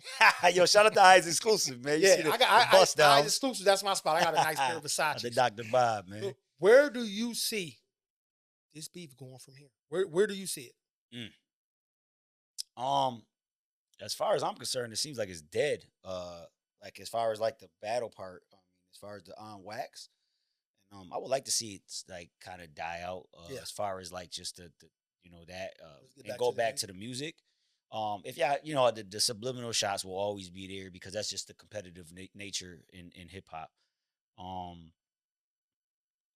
I don't know where either one of those guys are gonna try to take it with each other. Honestly, we just seen some crazy. I never seen nothing like that in my life. Like I was up and I'm just like I couldn't go to sleep because it's like these boys are literally the best battle. Giants. Like literally, it was we're not seeing monsters. Yeah, that's what I'm saying. But before, like when with the Nas and Jay, we had to wait. It was like this is really. I watch Academics, man. I don't care. I was on his live, and he was saying everything I felt. He was just like, "Oh my God, it's really happening. It's happening right now in front of all of us. It was happening. It was like, yo, what the? Like, yo, what? Yo, oh, it was like we was all in the club, and everybody was chilling, and it was just all out war, and you just like sitting there like, oh, no, I'm about to let me just chill. Like, yo, for real, like it was just what else is there now to do? You know what I mean? Like I never seen nothing like it. I don't even know where you could go from here. Like what would like kill each other? Nah, we not. No, we can't do we that. already just we can't do that. No, we already did that with Cuban Link. We not. I'm asking because at that point, we've never seen nothing like this. No, we haven't. So the only next step is right because we saw what happened with Biggie and Pop. Right. Worse. The worst thing that could happen. So I'm asking, what else? There's the only if y'all don't put a stop to that now, which I think hopefully there is, something's gonna happen. You know what I mean? This is gonna be. There was already what a Drake security guards got shot. You got people because now you got. It's beyond Drake and Kendrick now. That's right. Now you got just side people. Fans. Dude, shovel the Rick Ross. Rick Ross went up there and the motherfuckers jumped on him. They jumped on him. Those was fans. I'm talking about inside Drake's house. Somebody shoveled under the ground and shot the security guard. Like, this is just madness. So what I'm saying is, what next? Somebody got to die? Like, bro, we done seen it all. I hope not. I'm not saying I don't want that to happen. But what I'm saying is, I know you said. Yeah. You asking what's next? Bro, there ain't nothing left. It's over. This shit is like, bro, we just watched two giants get in the mother. Okay, the blood has been, these boys just took axes and swords. Now, because you've been in the feds. It's a different upstate. The feds are a little different, ain't they? Right. That's fucking super gladiator school. Yeah. It get crazy in there. Now, okay, since did you see any wild cowboy shit while you was in there? No. Luckily, where I was at, dudes was waiting to go home. So even when dudes was trying to beef, might get it on real quick. Yeah. But by the time we turned around, someone knocked out on the floor. You know what I mean? Like, oh shit! Like, he slept. Hit his back slept his head. Him. Yo, boom, yo, no, wake up, get up. No, I gotta leave this alone because they shutting down the whole section for like three weeks straight. So now we stuck in. All we can do is go from the unit to child. That's it. And that's it. You 23-1. Right. So, motherfucker, now you might got motherfuckers that's mad at you because you just shut the whole shit. I mean, we talking about for like 3 weeks straight. Yeah, that's bad. You going crazy, man. That's bad. Yo, now that we on here, Balistic, I just talked to some of my people from upstate right now. They got the big ass strike, and then Robert Brooks, those 6 correctional officers just got found guilty. They got charged with murder, actually. Yeah. You've been in the state, right? Have you ever been in the state? No, never go to the state. Yep. So, Hill, you've been in the state. I've been in the state. You've been in the feds. We're going to just combine it together, but it's a little different, definitely. Because I need my audience to understand this. I won't say the company I work for. I won't say the union I work for, but I work with a lot of white guys. And they don't understand how it is when you're a black person in prison and you got a bunch of white guards. Right. I briefly, you can tap into. I just want you to explain what it's like when you're away from home and everybody that's telling you what to do Is white. is white. Man, it's so I got lucky. We had one cop we had called RoboCop. Called him RoboCop. There was implications that he was I guess Aryan Brotherhood, whatever you want to call it, because he had these weird tattoos that dudes in there were saying like, yo, those is his representation. We out in the sticks. But the other guys was all right. Like they let you move around, do they was all right. You know what I mean? There was some other white guys cool. Like we worked inside the back in the section where you could get all the food. So they letting us take underclothes, extra socks, underwear. Go ahead, man. Like, I at first I'm like, because everybody he opened the gate one time to one guy. We inside the back where now mind you, this is where they send all the stuff to commissary. Guy opened the gate. Everybody I'm working with, they run up in and they start back. That bag's with all types of shit. I'm like, they getting right. I'm doing it too because I'm like, man, you see how much expensive it is to get underwear and clothes. So I'm packing too. I'm like, the guard's cool. He like, go ahead, man. Come on, guys, because we slaving away in there, man. We getting paid pennies, and we gotta fill these pallets up with these bags of rice, man. You know what I'm saying? Beans, meat. Rice. You on the farm? Oh, we in the section. Before I went to being a tutor, we over there in that section where it's a warehouse where we sending it's a big freezer. Oh, you working for the USDA? The aid? No, we was just I figured I looked at it as we was warehouse workers. Man. We was packing up pallets, big ass pallets, 3,000 pound pallets, oh my God, full of beans and rice and all types of shit. And then you got the meat package pallets, and you gotta package.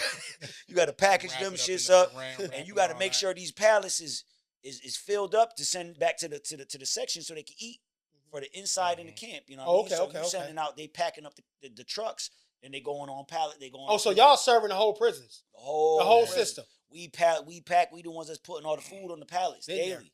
So imagine, you know what I'm saying? Like we filling up tons of we going down these aisles and that many amount of beans. Got the bean pallet, the rice pallet, and these big ass pallets. Then you gotta package them up. Now we got to do the meat pallets, the chickens, the steaks, you got the kosher motherfuckers that eat kosher. You got to do all these daily. You know what I'm saying? And you literally slaving away in there. You can't say, no, I'm not going to work. You going to the hole or the shoe. Right. You know what I'm saying? So, the guy was, he was all right. You know what I'm saying? Like I said, I mean, he had opened up the gate, you know what I mean? And I thought I was bugging. I'm like, maybe up in there. My man just walked in there, shoving all the socks, underwears, tank tops, everything you could, all the shit, you know what I mean? You got to pay for that shit. You know what I mean? It should cost bread, a lot of bread. So we filling up 2 net bags worth. Like, yeah, I'm in there too. Like, oh shit. Like, man, get what you need. Now I'm like, all right, filling up. So I mean, so, and we going back to the camp, man. My fucking locker filled with, you know what I mean? I'm like, yeah, I got all the shit I need right now. You know what I'm saying? So, he was all right. You know what I mean? That guy was cool. You got some cool guys, and then you got some motherfuckers like RoboCop. That motherfucker was just on shit. This motherfucker all day long was just fucking with people, man, for whatever, man. He's stopping you. Yo, is those BOP issue sneakers? Is those BOP? Is that a hat? That's BOP. Where'd you get? Yeah, this motherfucker checking under. This motherfucker was lifting fucking.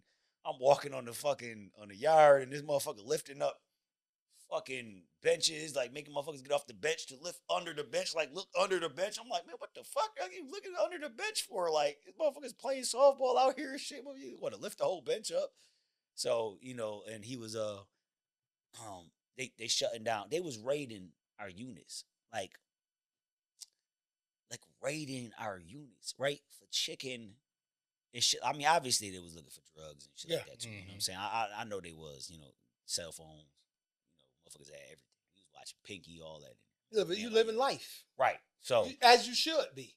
Right. We already fucked up in there. Yeah. Got you mad because the motherfucker got an MP3 player. Yeah. Come on now. Like, but these motherfuckers will pop up in vans. This shit looks so silly because we in prison. What the fuck? Where you gonna put us? Right. Can't go nowhere else. These motherfuckers, yo, I remember, man, it was a raid. And my man like, yo, raid. It's a raid. So it's a raid, and it's on a unit, man. All you heard was the windows go down and shit getting thrown out the top window, because D unit was where the top window was. Them motherfuckers had it all. But motherfuckers out here dumping out the window, dumping chicken. I'm throwing some chicken I had from Chow. I'm just throwing some chicken. Chicken. He's throwing chicken. Then I'm thinking about this shit like, niggas is really just throwing. And y'all motherfuckers want to talk about Fat Joe and this motherfucker throwing chicken out the window. These white motherfuckers. Yo, the lady come out it was this little white lady and her goon in the van. They got the black shades on with they dressed up with like Men in Black. They did like Men in Black. They dressed up like Men in Black. They dressed up like Men in Black with the black shades on.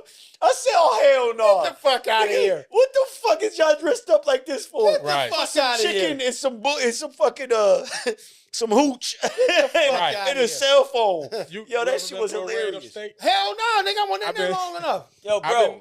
I mean, you know what? Yes, I did. Yes, I did. They raided the shit.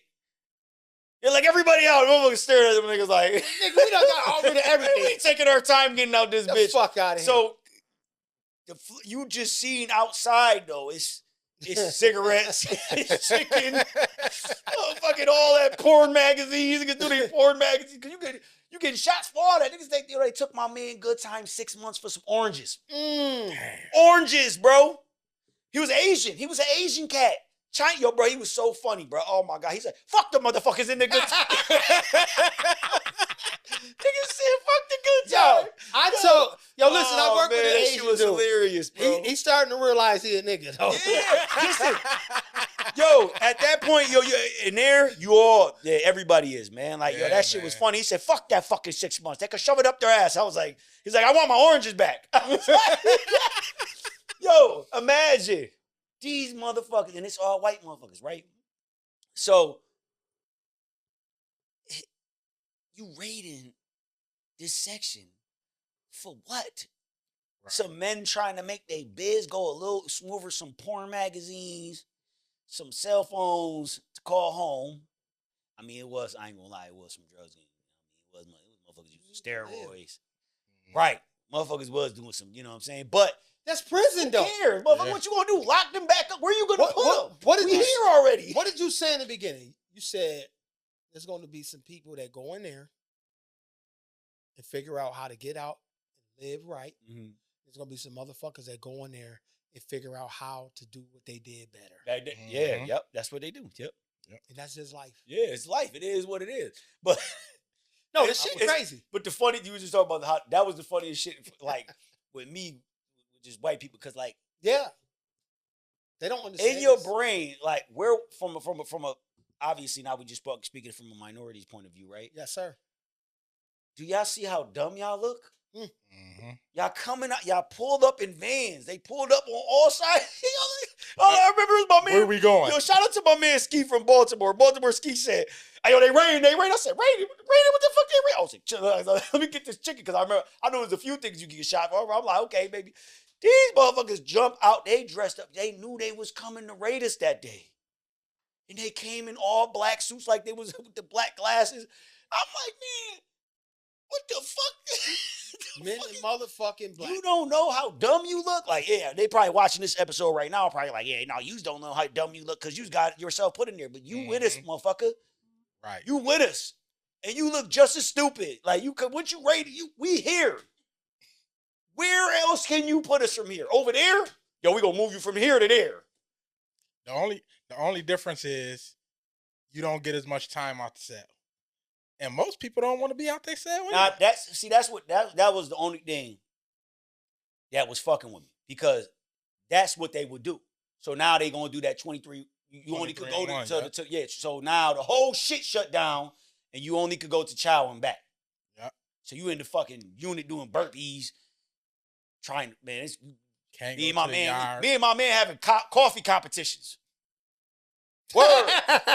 Shout out to my bro E from Philly, man. The whole Erie Ave, man, out in Philly, man. Me and my bunkie was from Philly, man. We having coffee competitions. Damn, my coffee better than yours. Your coffee better than mine. All right. Start going crazy in there. Having coffee battles and shit, like, you know what I'm saying, throughout the day. I went through a raid. I went through a raid in Holden Center and upstate. I went into the box for some hooch.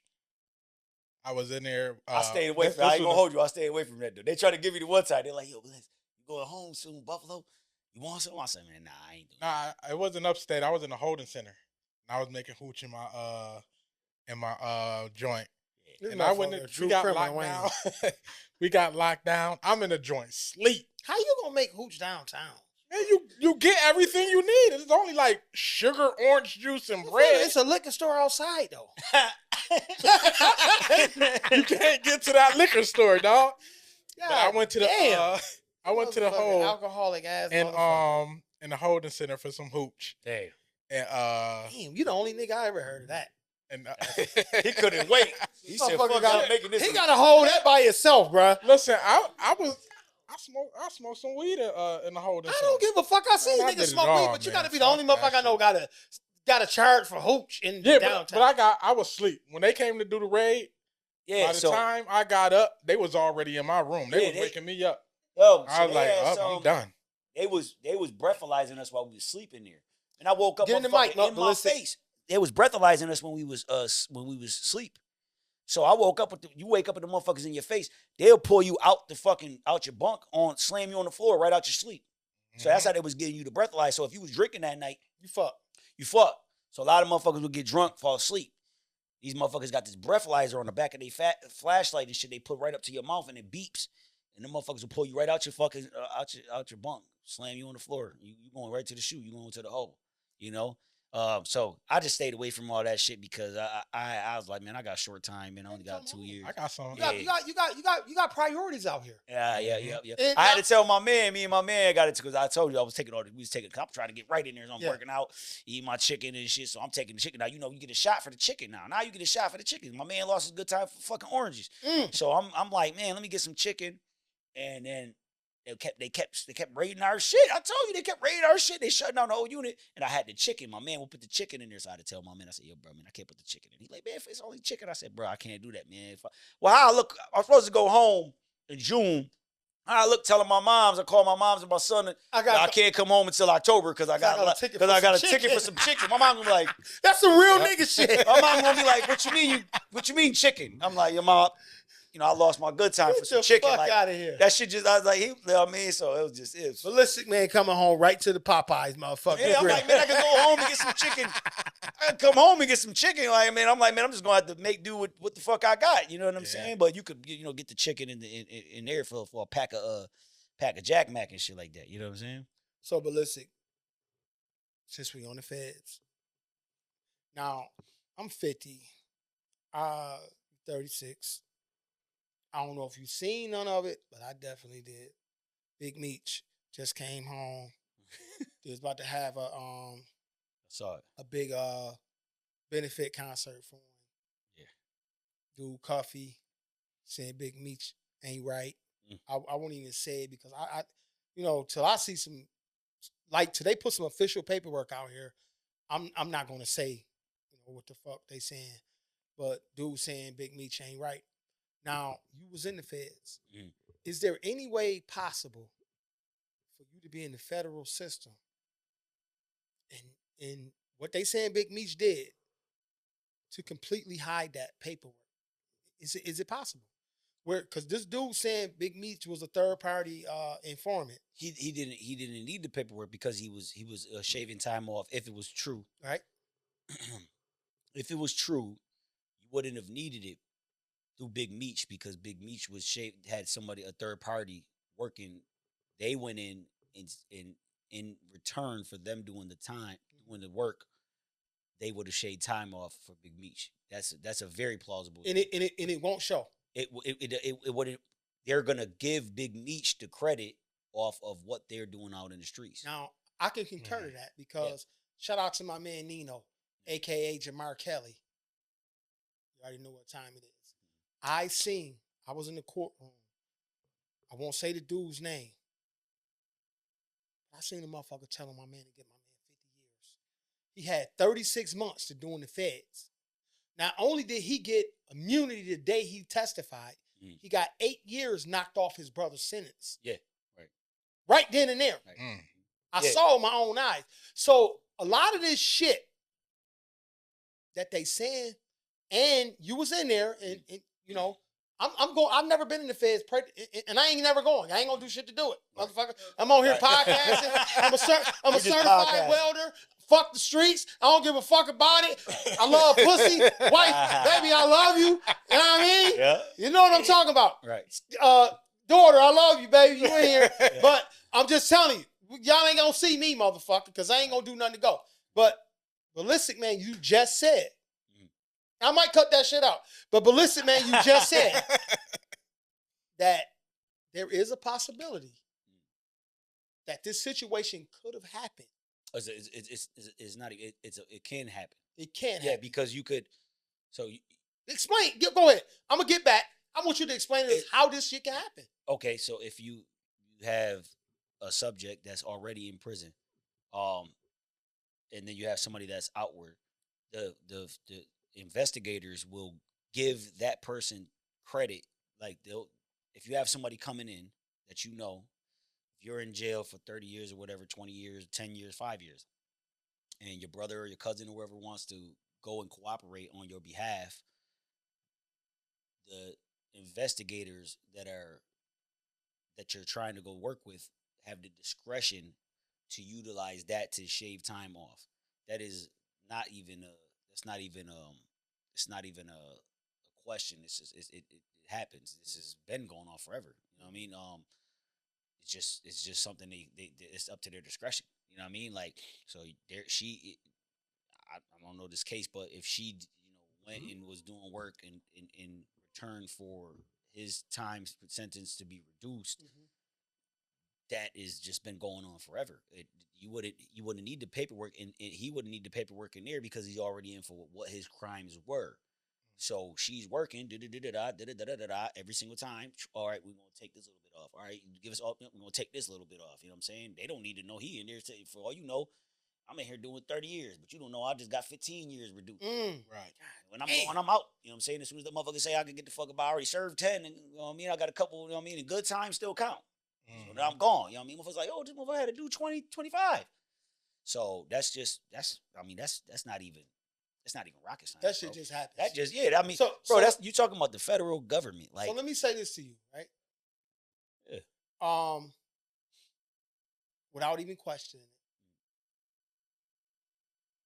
it. Me and you, just me and you. Go do some dumb shit. Only me and you know. Right. I send my bitch. Boom, bam, boom, bam. They come back at you. You'll be like, the only motherfucker knew this. That's how I knew who told on me when I got the paperwork. You understand what I'm saying? Because I just explained it to you. Like, I just explained it to my man the other night. We were talking about it the other night about what happened with me. It's like, you just poured those 2 beers, right? And it's just me and you.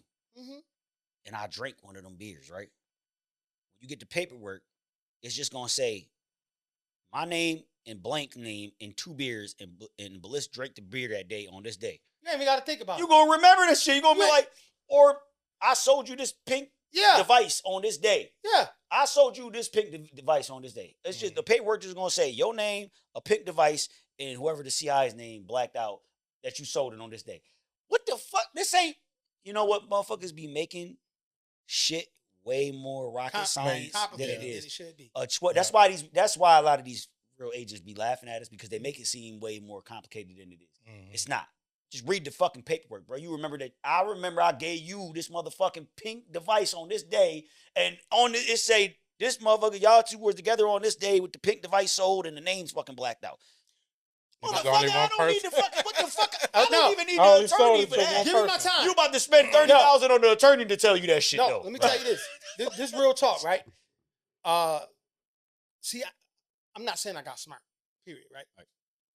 But if you get in a couple raids, you know you can't sell dope out no house. So we went to the yards, period. It could be anything in the yard. You know what I'm saying? And when they found something heavy in the yard, let's just say that, right? But they couldn't charge me for it. Or individual for it. But let's just say this. One day, dude, they don't want to just imagine a motherfucker going in here 1,000 times and don't find nothing. And then you tell a certain individual, right? Uh-huh. Then all of a sudden, They one find day, these motherfuckers go in that same yard. Yeah, you know. And they pull old boy out the yard. Like, yo. Simple. It's not. It ain't mathematics. You only It told ain't that rocket one science. person. Yo, bruh, nah, it was 5 motherfuckers knew. But I told that one motherfucker. Right. One of them dead. One of the peep game. One motherfucker dead. One motherfucker in jail. The other, matter of fact, 2 motherfuckers in jail. One motherfucker dead. The other motherfucker, I know he gonna burn himself up before he tell. Yeah. See, with the federal paperwork, when you get your discovery back, it's gonna show what you did. Yeah. So as long as you know what you did, and like I said, Yeah. the direct person that you gave it to, then you're gonna know. You know, it's not of a matter of do I need. You don't need no proof. You don't need no proof. You don't. I don't need you to unblack because in my joint the name's all blacked out. Oh yeah, that redacted. But shit. I don't need that because, bro, it was just me and you that day, and I sold you the pink device. Right. Well, can I ask you this question? I don't want you to say no names, right? Was it somebody that you trusted that did that shit to you? Was it somebody that you looked at It was as a supposed brother? to be an OG. You know what I mean? It was supposed to be one of the big bros, the OG. That's fucked You know? up, right? Yeah, it was supposed to be one of the big bros, one That's of the fucked OGs. up. You know, Know why I stopped selling dope? And it's the real, this the guy. This everything I love because I couldn't tell. I can't do it, man. My father, one of my father's friends told on him. My father used to sell heroin back in the 60s and 70s, right? He wound up going to jail. My father left prison right before the Attica riots. And his friend told on him. They didn't catch my daddy. They caught his homie. My father, I wasn't even born yet, but my moms and my sisters and all of them, they told me the stories of how the police came in there. And for my father, I knew ratting, snitching was a problem. My daddy didn't get caught. Motherfucker, if you get caught, you go to jail. That's just what happens. You call me, yo, shout out to my dog. I won't say your name. Shout out to my dog, nigga. You know what I'm talking about. Feel me? Love you, nigga. That's what real niggas do. They say clean up everything. They don't send them to clean you up. You feel me? There's some fuck niggas out here, bro. Yeah. That's why when I get on this podcast, I'm gonna let you close this show. You're gonna close this show tonight. I tell every young nigga, don't sell drugs. Right. Don't do it. Mm-hmm. It's not worth it. Because the nigga you riding around hitting licks with, the nigga you dropping bricks with, he gonna tell on you. Yep. He's gonna tell on you. Because he don't want to leave his bitch. He don't want to leave his kids.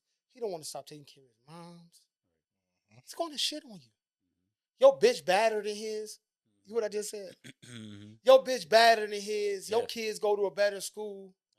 Because he fucking his money up, nigga. He going to tell on you. Yeah. That's a fact. Now, Balistic Man, let's get to it. We about to do, you know what I'm about to do. Go ahead. Balistic Man, we about to jump into the OG's hot seat. But before we go there, you in the guillotine. You in the motherfucking arena. You ain't gonna ask me if I got my last questions before we get into it? I ain't get that far. Okay, go ahead. I ain't get that far yet. All right? All right, go ahead. I ain't get that far yet. Balistic Man, you on the guillotine. You in the motherfucking arena, man. You in the gauntlet. 2 shots, 2 free throws. I'm taking them. And I had a lot of good answers out of this motherfucker. But it's only 2 answers for this. Kobe or LeBron? Damn. Kobe. Shout out to my OG, man. To my young G OG, Kobe. Yeah. LeBron, no disrespect. I say this a lot. But Kobe gonna take the motherfucking shot because you gonna take a sip of some Gatorade and throw a brick in it.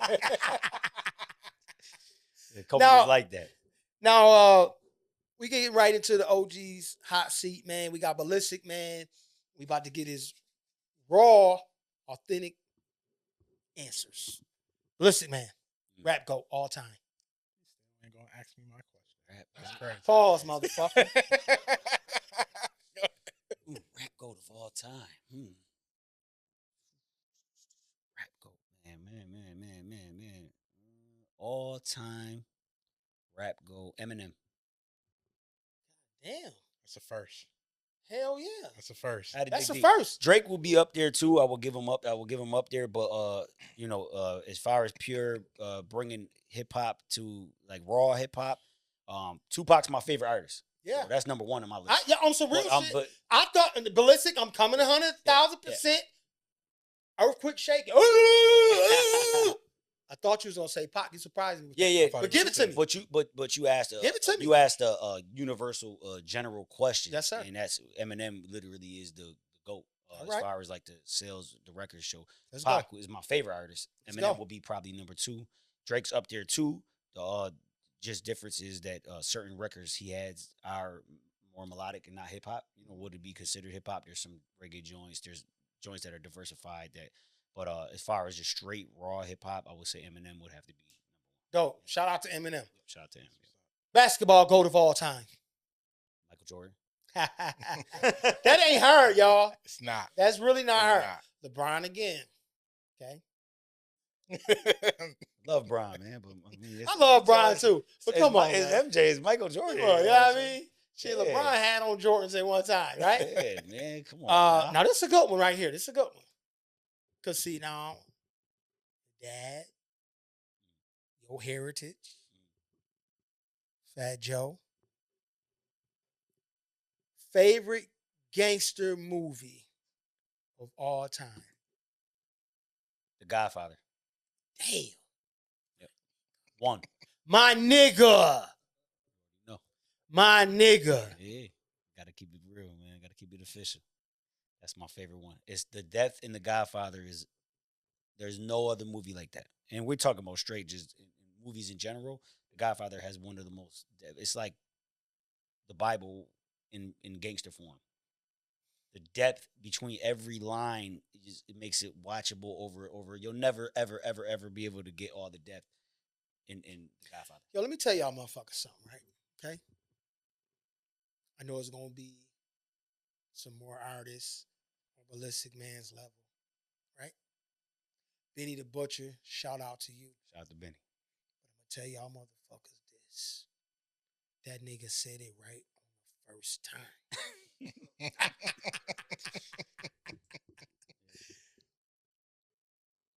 Favorite action movie. Action. Favorite action. Damn. Hold on, let me sit with this a little bit.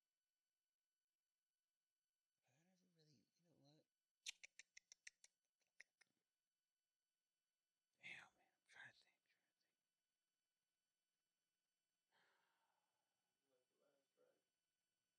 That's action. Hey. The Last Do Dragon is you? considered action. That's Yeah, a that karate is. movie. No, that's action. That's an action movie? Yeah, The Last Dragon? I wouldn't have Fuck thought yeah. it was an action movie. Hell yeah, The Last Dragon, an action movie. All right, if we're gonna say that, then I would say The Last Dragon. We talking about The Last Dragon with Bruce Leroy. Yeah, okay. Show enough. Right. Yeah, okay. Show enough, He know that. He know that's one of my favorites. That's one of my favorite. That's your all time. That's one of my favorite. Yeah, Don't hell be yeah. cheating. Don't be What you cheating mean? us. Don't be cheating our fucking fans, Balistic Man. No, Don't be no. fucking doing that. Yeah, I mean, I was raised like that's one of my. That's like my father's That is a favorite good movie, though. With Bruce Leroy and Show Enough. Hell That's yeah, my Bruce Leroy. favorite one. That and could be The Crow.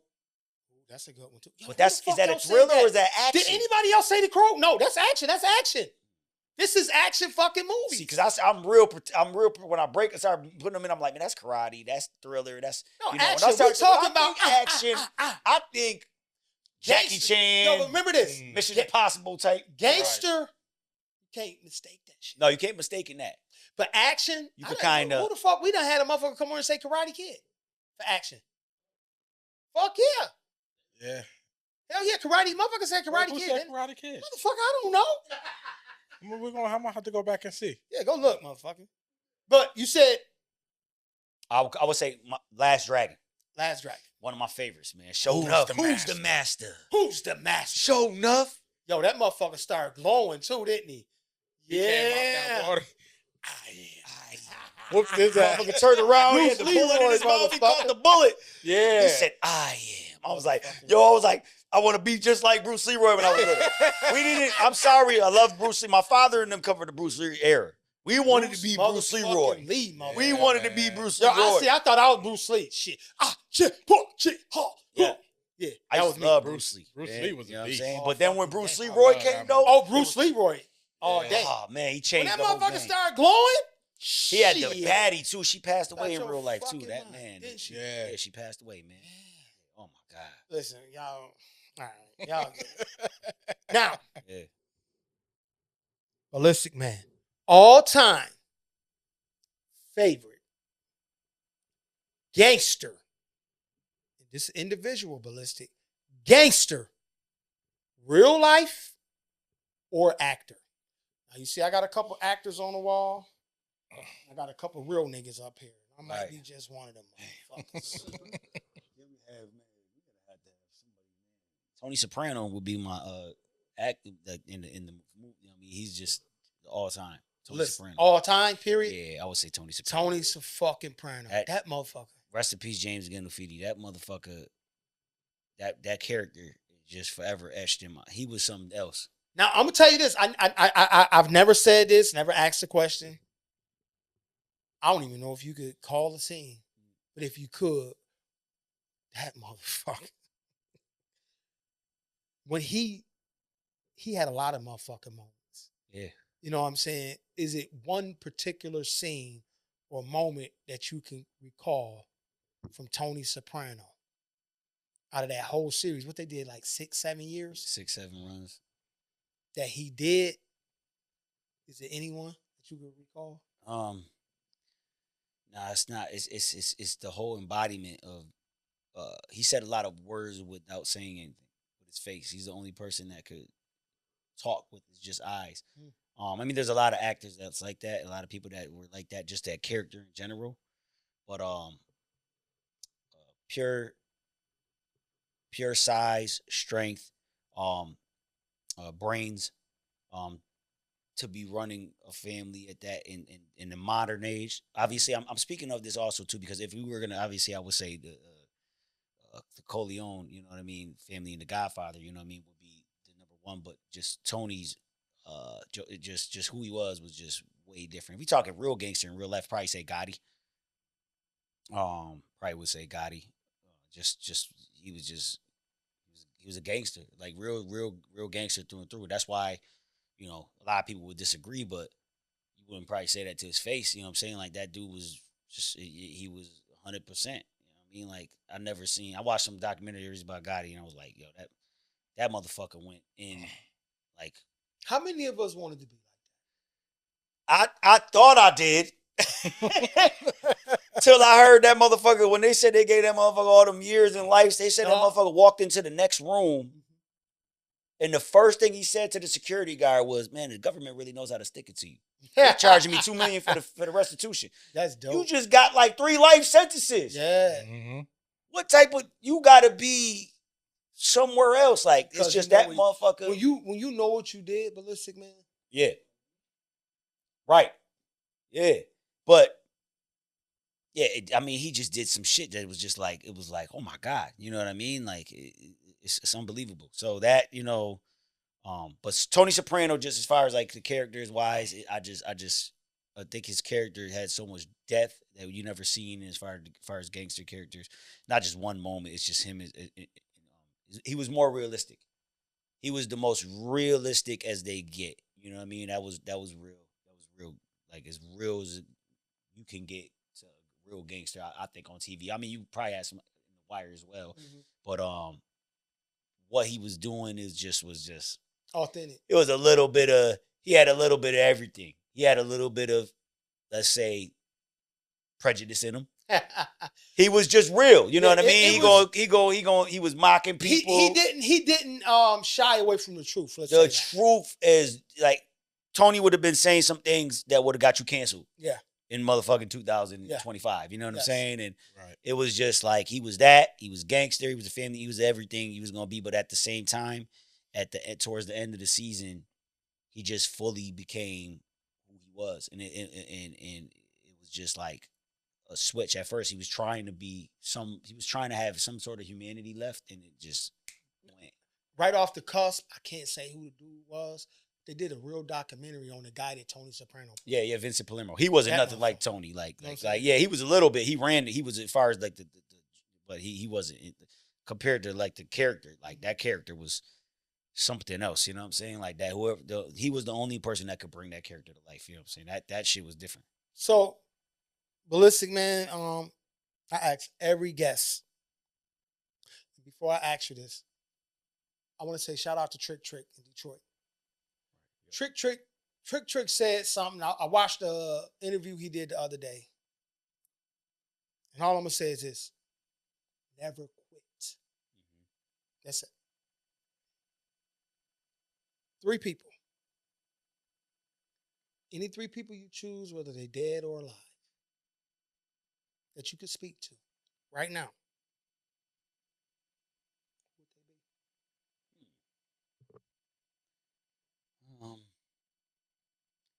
Jesus be number 1. You know, you're the first person to ever say that. Yeah, that's dope too. Yeah. That's fucking dope. Believer. Excuse me, God, for cursing. Yeah, but that's dope. Yeah. I mean, it's just what person couldn't you talk to?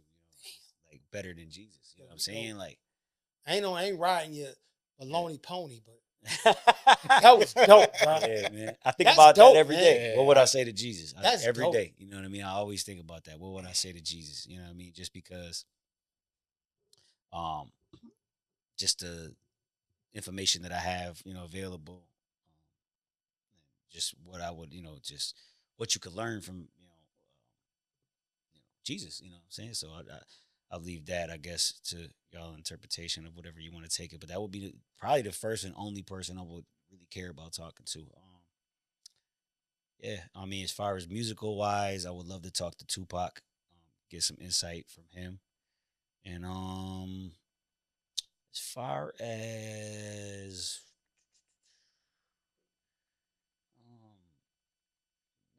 that's probably it. Ain't too many. I just as you get older in these years, you just start looking at, people as like just people, right? Like we're all just people. There's no real information that maybe somebody knows some information other than you, right? But we're all human. So you sort of start seeing there's this saying that said when we get to the top, we realize that we're all just winging it. So, right, you know what I mean? And this couldn't be truer. And this came from one of my friends. He's damn near a billionaire in Miami now, you know what I mean? And he shared it one time, and he said, yo, when you get to the top, you realize we're all just winging. I say, yo, that's what it is. He said, yo, that's the truth when it comes to It's the top. good to know a billionaire, though. Right, because when you know, because you start thinking, like the grass is greener on the other side, smoke and mirrors type shit, right? And then you start thinking, like, is everybody just really winging it? Yeah, there's some structure to everything, right? You have a little bit of a structure here, but at the end of the day, we just winging it because we're trying to get there. Mm-hmm. So it's like, talk to yourself, right? Talk to yourself and try to find those answers that God placed in you. And I think that's why we were created in God's image. We were created in God's image because you have all the answers right there, to figure it out. But people search through other people and live vicariously through other people, thinking that there's something else that they need. 50 Cent. I would love to talk to 50 and really talk to him, you know what I'm saying, and break his brain because he's been through everything you could think of, from being almost killed to the streets to dealing with fucking the most shiestiest of the business people in the world. I mean, there's nothing left to do but die. Mm. And I just feel like the people that are closest, that have been closest to death or whatever, like in that situation, there's that's where you'll find most of the answers, because they were already there. You know what I mean? They were already right there. So you need to find that person that's really been through it. So there's not too many people that's really been through stuff like that. That's alive, that you could think of. That's why I said Jesus, because obviously that'd be the only person. I try to talk to him every day. I try to channel him. You know what I mean? But I figured that we all got Jesus inside of us a little bit. Yeah, I pray to him every night. Yeah, every night. Yeah, man. Thank you for that. Yeah. Now, Hill, your magic question. Yeah. Is there anything that you would like to ask Balistic Man before we end this show? I just want to know tell us about the herd. Oh, the herd. What it's about, what it mean to you, where it's going, where you want it to go. Yeah. So the herd, is my brand I created. I always thought about creating a brand, which is just a branch or an arm. It's me extending my arm to my people, extending my arm to you. You extend your arm to, everybody extends their arm.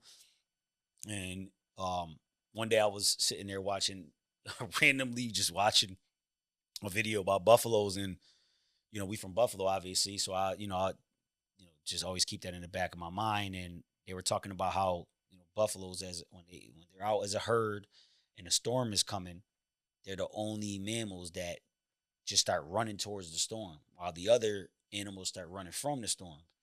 And they believe they subconsciously know that if they run towards the storm, they run towards it, they're going to get through the storm faster. The other animals feel like if they run from the storm, they're going to run away from it, outrun the storm, but they never outrun the storm. They just continue to get rained on. But the buffaloes, they run towards it and it shifts. So they already passed the storm. If you run towards the storm, it's going to continue to chase the other animals, and they get through the storm faster. And in my life, every time I try to run from a storm, it just got worse, and longer and longer. And when I faced it head on, it was like right there, life and death situations that I wouldn't wish anybody in. It just the worst thing that can happen after that is death, right? And when you're dead, you won't need to worry about complaining because you'll be dead. So that's the meaning of the herd, is just face your storms head on. Don't run from them. Don't be scared to, a lot of people are scared to just face reality. Face reality. And they don't want to say they're scared, but they are. They're scared. And that's fine, because it's a human nature to self-protection, self-preservation type of instinct. But what you're doing is you're prolonging your situation. You're making it worse. Not checking on your health, not taking care of your family, not handling your business with some legal business that you may have. People run from jail, run from this and that. But if you just face it, you could take care of your situation faster. You get through the storm faster. That's the meaning of the herd. So I'm gonna say this to you, Balistic Man. Usually at the end of a show, I try to leave my audience with some positive. Can I ask one more thing? Go ahead. The festivals. Buffalo Herd Fest? Yeah. You do them every year? That was our first year last year. Shout out to my big bro Kenny over at Mighty Fine Fashion. We did that as an extension of like the Buffalo Herd, the movement growing so big. But we're trying to do it every year. Yeah, it's a lot of work, man. It's a lot of work. So, shout out to Wilmer Olivencia, the whole Olivencia family, my bro Michael, everybody involved that helped make that festival happen. We're trying to do it every year, I'm gonna be looking out for the next one. It will be dope. Definitely will be dope. Can I close the show? Go ahead. Wait, before I do go, I do want to shout out. Hold on. Okay, all right. You're gonna get all the chances you since Mr. Motherfucking Interruption right here. Usually I say some words of encouragement at the end of the show. So I want you to look into that camera right there. And I want you to tell any aspiring artist, poet, book writer, actor, anybody that's trying to do something positive with their life, whether it's just a motherfucker getting up to go to work tomorrow. Mm-hmm. I want you to let them know what it takes to get to the next level and give them some words of encouragement. Keep grinding. Do something every single day. Don't look for the big leaps. Look for the inches. The movie Any Given Sunday, I believe it's Al Pacino telling the team that every inch gets you that mile. You know what I mean? Every inch gets you to that touchdown, and every touchdown gets you to, the possibility of winning the game. If you want to win the game, you have to take every inch. No matter what you're doing, whether you're an artist, whether you're in school, whether you're creating a business, whether you're working a 9 to 5, whether you're taking care of your family, all that's fine. But every day, just have, take a little inch, just inch a little further. You know what I mean? Do something. Rain dance. Maybe the rain's not going to start raining because you're rain dancing, but at least you're doing something, Maybe somebody will see you rain dancing and say, hey, maybe these people need some water and drop water down from the sky from a plane. Who knows? But if you're just sitting there,